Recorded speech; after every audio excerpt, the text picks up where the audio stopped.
আচ্ছা, আপনারা কি পৃথিবীর সবথেকে বড় এবং দুর্গন্ধযুক্ত ফুলের নাম জানেন? হ্যাঁ বন্ধুরা, এই ফুলটির নাম হলো র্যাফলেসিয়া।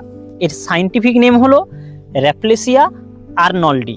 1818 খ্রিস্টাব্দে স্যার স্ট্যামফোর্ড র্যাফেলস এবং জোসেফ আর্নল্ড এই ফুলটিকে প্রথম সুমাত্রার রেন ফরেস্টই পর্যবেক্ষণ করেছিলেন বলেই এই ফুলটির বিজ্ঞানসম্মত নাম হয়েছে র্যাফলেসিয়া আর্নল্ডি।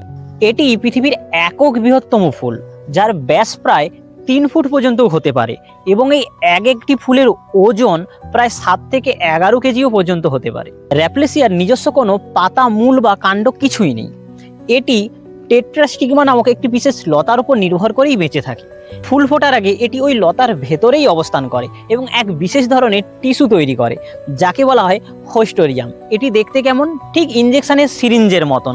আর এর সাহায্যেই ওই উদ্ভিদ থেকেই এরা জল এবং খনিজ লবণ শুষে নেয়। আর যখন ফুল ফোটার সময় হয় তখন ওই লতাটির চামড়া ফেটেই একটি ছোট্ট কুঁড়ি নির্গত হয়।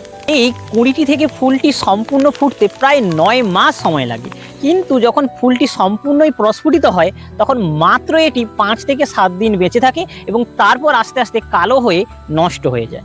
আর এই ফুলটি যখন প্রস্ফুটিত হয় তখন এর মধ্যেই থাকা ডাইমিথাইল ডাইসালফাইড এবং ট্রাইসালফাইড নামক একটি রাসায়নিক যৌগ নির্গত হয়, আর যার ফলে এই ফুলটি থেকে পচা মাংসের মতন গন্ধ নির্গত হয়।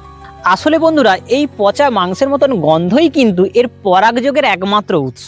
আর এই গন্ধর সাহায্যে সহজেই মাছি বা অন্যান্য পোকামাকড়রা আকৃষ্ট হয় এবং তারা এই ফুলে এসে পরাগযোগ ঘটিয়ে যায়। আপনাদের এই ফুলটি কেমন লাগলো তা অবশ্যই একটু কমেন্টে জানাবেন।